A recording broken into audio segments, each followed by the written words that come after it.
So here's a question I hear all the time. Why do some businesses seem to attract ideal clients effortlessly while others are hustling just to stay visible? Well, it usually comes down to one thing. They've built a brand with a clear point of view, a story that resonates, and the strategic positioning to back that up.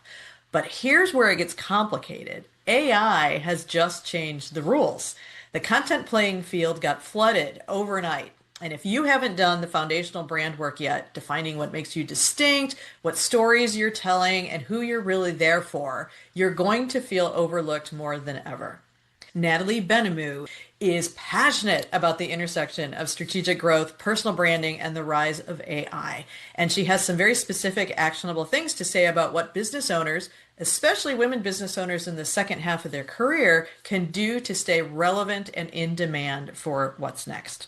So whether you're trying to define your personal brand, to pivot to what's next, or figure out how AI fits into your brand strategy, this episode is for you.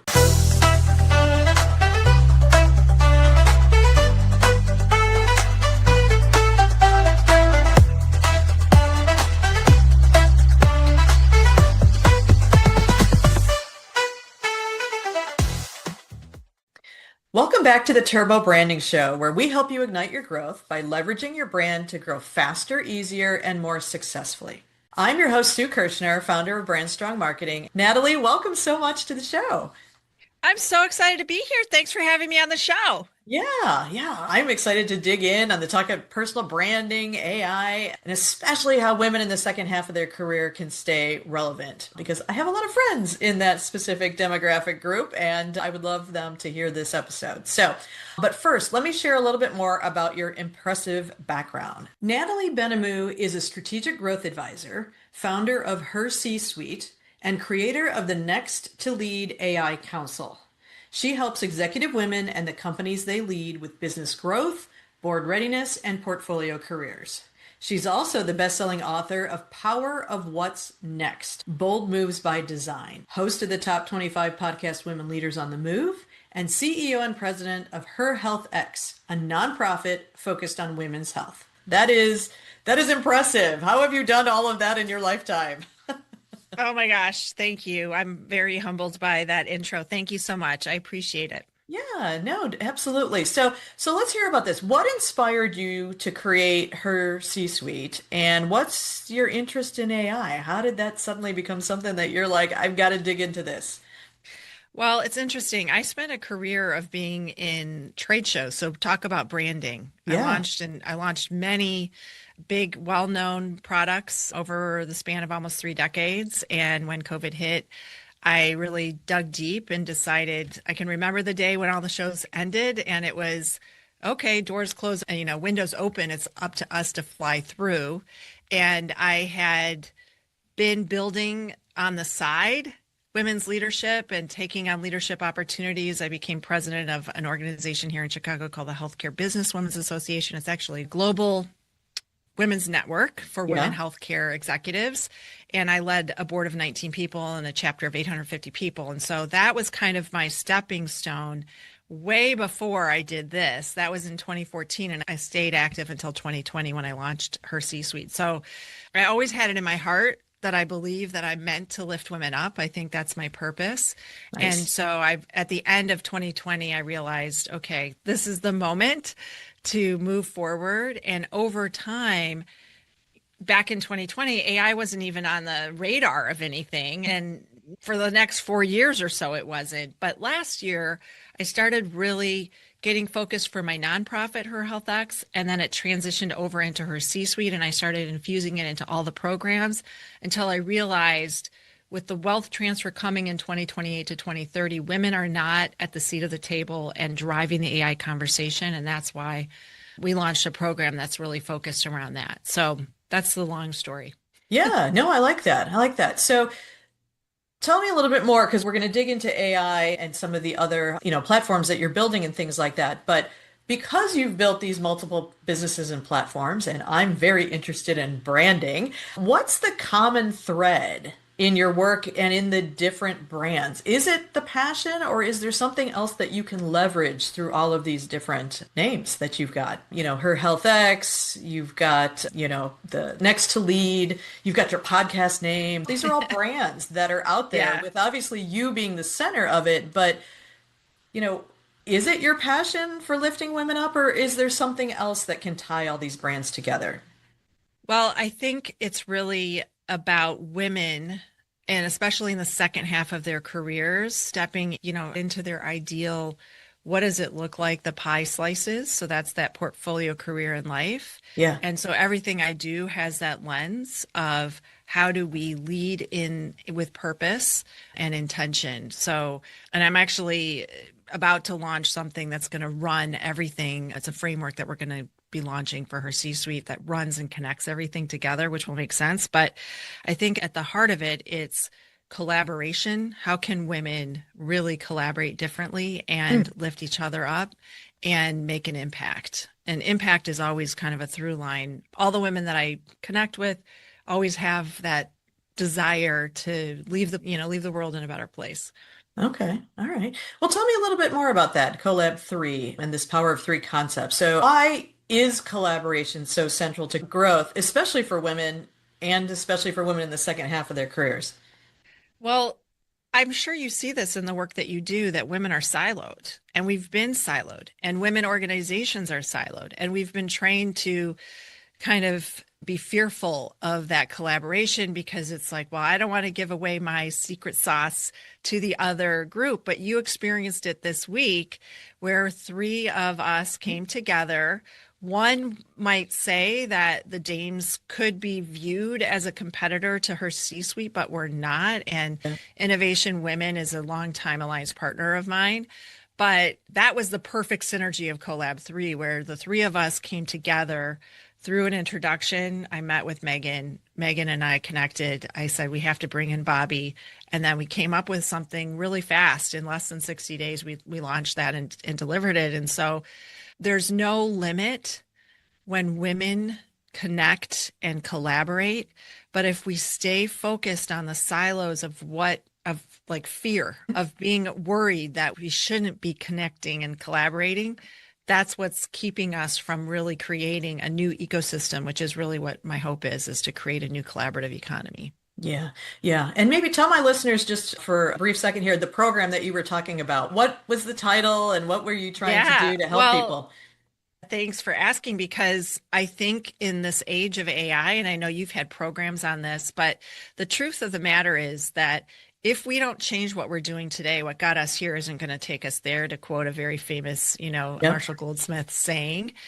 And even more so, visibility is just not happening if we don't position ourselves in where AI purchasing is happening. So I'm sure you've experienced this where you aren't going to your browser and asking, right? You're actually searching in ChatGPT or whatever your favorite LLM is for not only an answer, but where can I buy this?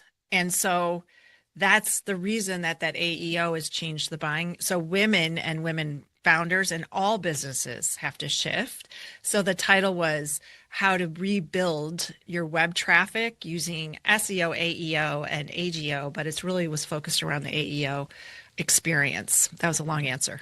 Yeah, no, I love that because it builds into what I wanted to talk about too. Is I just recently read an article that said the next couple of years are going to be critical for building a personal brand because AI generated content is about to make it so much harder to establish real authority. Do you agree with that?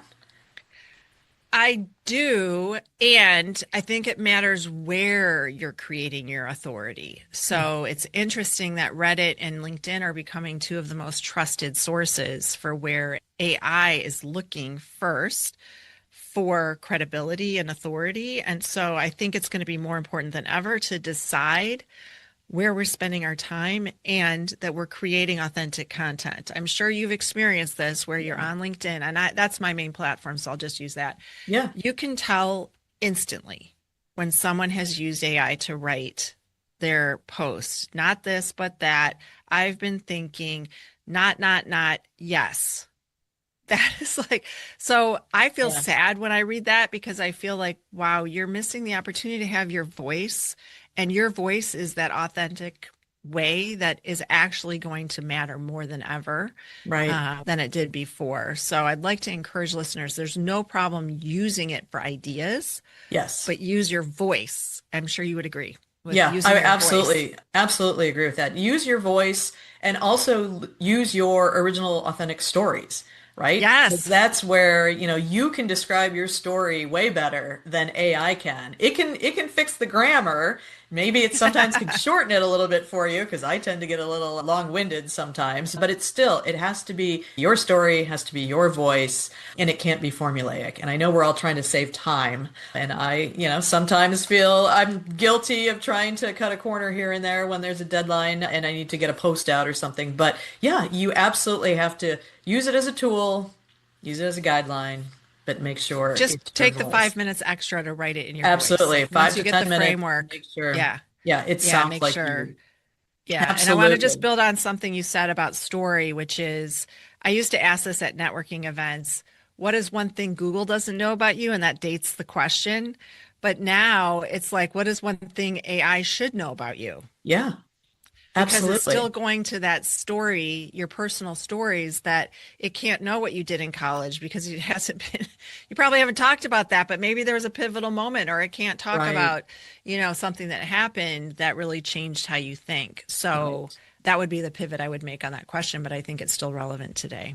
Excellent. Thank you. Yeah. No, and I want to take a step back too and talk about when you were talking about collaboration and, the Collab 3 and the power of three and how women need to work together. What I find fascinating about that too is the branding aspect of that, right? So you have three women coming together. They each have an individual personal brand that makes them unique and special and valuable.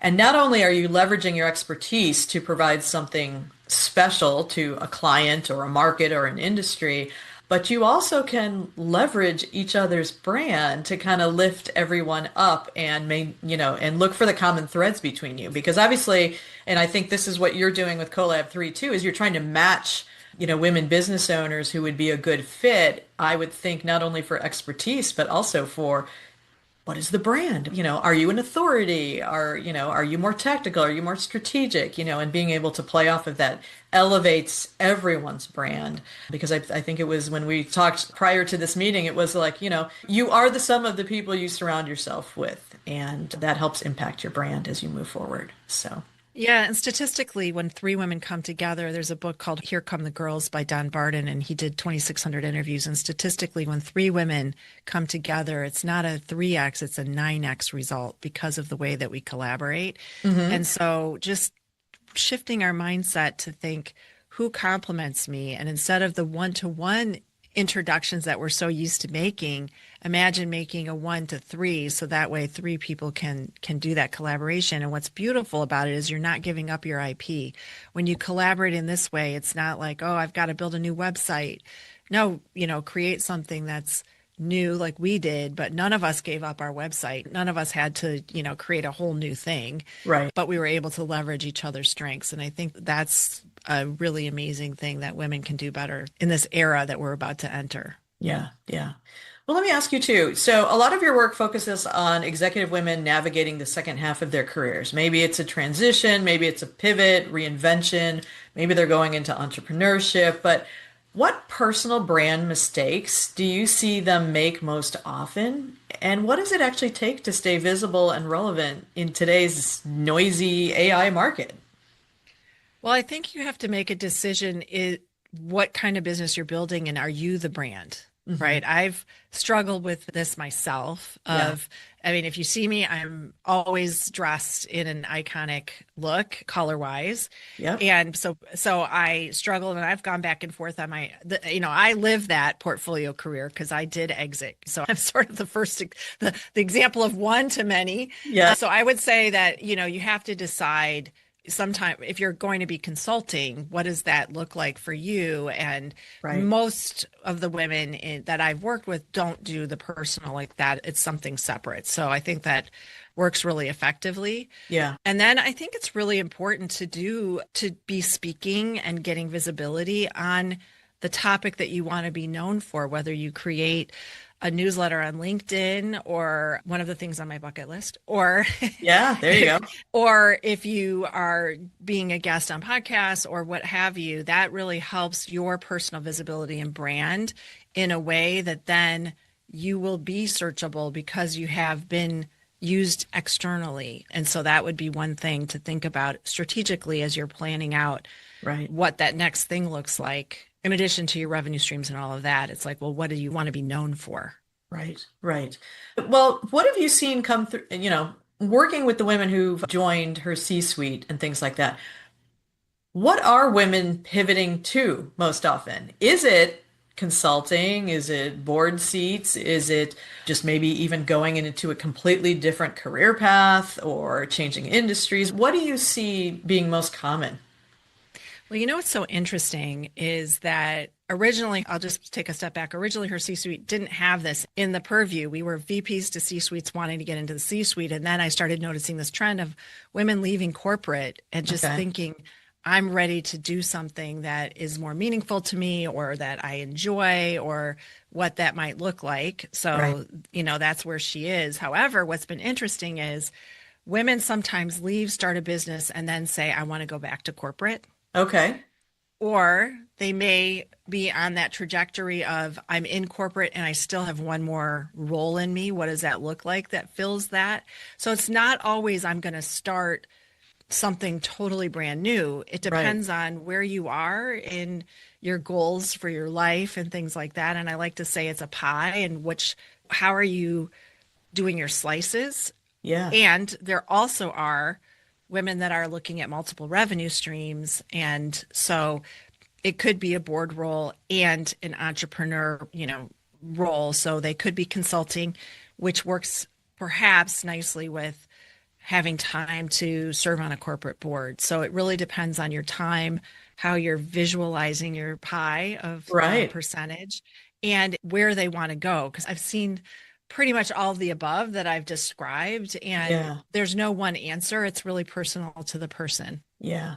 What I love about that too is, I've gone through the exercise of just looking at, well, what would I do next? What would be my next, whether it's maybe not the second, but maybe even the third stage of, what I want to do and things like that. And yeah, what I love is there's so many opportunities, but you just need to be out talking to people, right? You need to find out what you possibly could do if you were going to change. So I know people who go into teaching. I taught MBA classes in the past, and I would love to explore doing that again someday. And, or looking at the board, board memberships, and is it nonprofit or for profit? And, what does that mean? Is it getting more into volunteering and maybe, giving back and helping? And I know a lot of women go into, becoming SCORE mentors and things because they want to give back and help small business leaders. But yeah, it's very interesting that I was reading, the number one fastest growing group of people who are starting new businesses are women over the age of 50.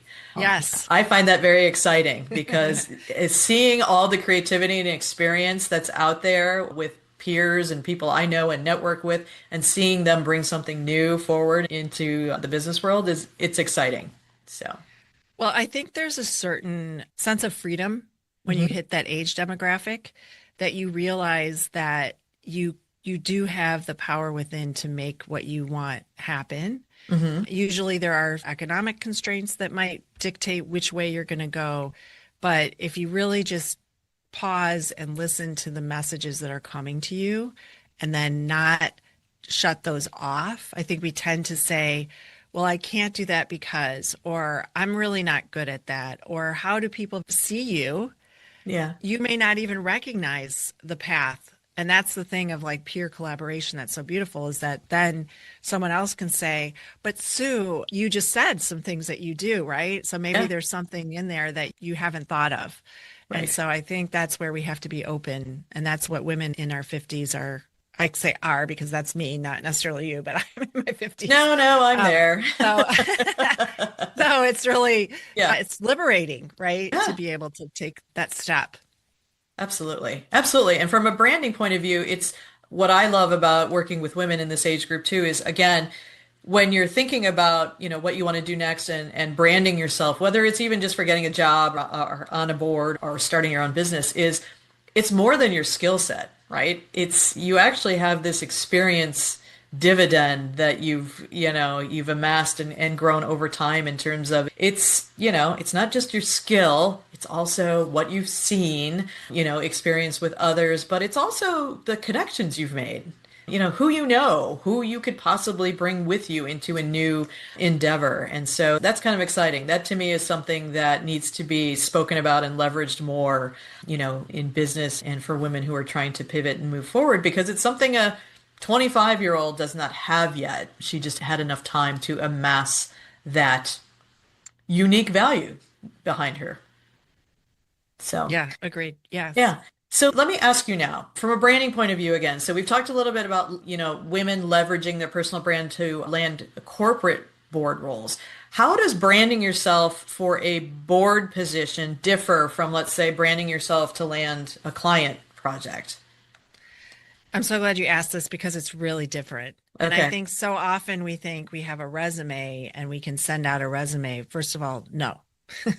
That is absolutely not what you do. Yeah. The other thing is that think of boards as the highest position you can ever possibly have. Okay. You are guiding a company and it's, your nose in, hands out.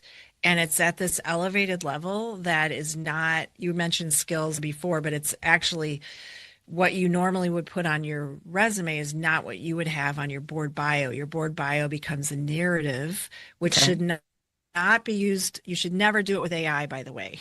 That's like don't ever use AI to do a board bio. Right. I think boards are one of the last frontiers to resist Yeah. hiring with AI, using AI. They do not. It is very much about relationships. And I see you and I know you and you've Yep. come recommended to me. And who do you know? And it's that personal rapport. Yeah. So your personal brand shifts even on LinkedIn. So one of the things we do is we redo the header to be there's nothing. It's just a texture. Okay. There's no branding and I do all these things. And it's minimal text about in your about, like instead of having like I do this, like I'm not the example if you look at mine, because I'm still, have a business and so I haven't Yeah. made it board.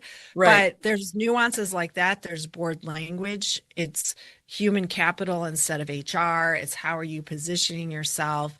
You have to be very mindful of everything, every move you're making when you have you talk about first impressions, right? Remember the Yeah. day when you used to say, like, oh, you never have a second chance to make a first impression. Right. It's even more so important in the board, at the board level. And I'm talking corporate boards. It's a little different for nonprofits, but still Right. it's important, right? Yeah. So it's just the language. It's your like minimalistic presentation as opposed to overly like, this is what I do. It's more subtle and elevated. So it's elevated language, elevated everything versus if you're a consultant, you're wanting to promote what you do, the Right. services you offer, that's different than leveraging your knowledge in a way that would benefit growth, transformation, and risk of that board. Right. I still think though, and maybe you agree, maybe you don't agree. I still think at the end of the day though, it's what can I do for you? Right? Whether it's, you're talking to the board about what can I do for this board, for this organization, you're just like, as you said, it's going to be translated a little bit differently than if you're talking Yes. about what I can do for you as a client. So, Yes, it's phrasing it in those three buckets, growth, transformation, and risk, whereas a consultant may not be thinking about it in that terms. You might be right. service, how can I help you in a different way? So it's just a different nuance. Absolutely. Excellent. Excellent. Well, this has been absolutely fascinating. I really love talking to you, Natalie, and learning, again, I'm in your target market, so I love hearing everything that you're passionate about and what you're doing. But I like to close every episode by honoring a small business brand. It could be nonprofit or even a mid-sized organization, but I really want to highlight people who are not the Apples and the Nikes, that are doing a great job with their brand. So I would ask if you have someone in mind that you could nominate. I'd love to hear it. I do. I would love to nominate Coco Salmon in A Force for Good. She has created an incredible brand and mission of helping 1,000 female-led businesses in 10 years, but she wrote a book called A Force for Good Business. It's the best book I've ever read, ever, for Okay. business, for entrepreneurs. She has so many free resources that she delivers every day throughout the week on LinkedIn. So follow A Force for Good and follow Coco. But it has just been transformational for me to learn from her. And she is a five-time entrepreneur. She exited an eight-figure exit. So she has a lot of expertise Yeah. growing your business, and it's step by step, very methodical. How do you have a flywheel that's going to deliver what you want? So that's a long answer, but I can't say enough good things about her. I love it. I love it. When people do the work to build their brand and strengthen it, we can take all the time we need to give them a shout out. Yes, Yes. yes, yes. She'd be a great guest for you. I'll do an intro so you Oh, can have her okay. on I your would love show. that. Yes. Yeah. Excellent. All right. Well, Natalie, thank you so much for spending time with me today. There is so much here for our listeners to think about and act on. But if someone wants to learn more about you, her C-suite, your podcast, where should they go? Thank you so much for asking that. I Sure. am first and foremost on LinkedIn very often, so I'd love to connect with your listeners on LinkedIn. And then HerCsuite.com is where you can learn all about the things we talked about today. And I love hearing if anyone has a question, reach out to me. I'm always happy to answer. Excellent. No, that's very generous of you. Thank you, Natalie. And again, thank you so much for being on the show. I enjoyed it. Thank you so much, Sue, for having me. Perfect. Before you go, Natalie posed a question that cuts right to the heart of personal branding in the AI era, which is, what is one thing AI should know about you? To help you make it easier for large language models like Claude or ChatGPT to describe and position your personal brand, here's a three-step brand building exercise you can do right now. Step one is to mine your personal story for unique differentiators. How? Well, write down 3 to 5 personal experiences, pivotal moments, or unconventional turns in your career that have shaped how you think and work. You could also write down a few of your core beliefs, the passion that drives you, or even a unique viewpoint you might have about your industry. You probably have never shared these in a LinkedIn post, in your bio, or on a pitch deck because you thought they were too personal. Well, now's the time to highlight them. So in step two, ask yourself, does my current brand reflect what makes me unique? Take a look at your LinkedIn profile about section, your website bio, or your go-to intro at networking events. Is any of that personal journey story or any unique differentiators that you wrote on your list actually in there? Or do you just say your title and a list of what you do? Finally, for step three, pick one story, one differentiator that you identified, and write about it in your own voice. Share how something shaped you or why you believe something so strongly. But don't polish it. Don't use AI to clean it up first. Just write it the way you tell it to someone you respect over coffee. In fact, you could even jump onto Zoom, pretend you're talking to your best friend, tell that story, and capture the transcript. Then post it somewhere on LinkedIn, in your newsletter, your website, or anywhere else that you can. The goal of this exercise is twofold. One is to close the gap between the human behind your brand and the version that people actually see. Because that gap is where you're losing authority and uniqueness in an AI-saturated market. The LLMs don't know how to position you without those unique stories. The second goal is that by making yourself more human and authentic, it is easier to build trust with prospects and customers. Have fun with this. And thank all of you for joining us for this episode of the Turbo Branding Show. I hope you've been inspired to ignite your growth by leveraging your brand. And if you enjoyed it, I'd love it if you could help me build a strong brand following for this show. So please share this episode and be sure to like, subscribe, and leave a review. Thank you, and stay tuned for our next episode.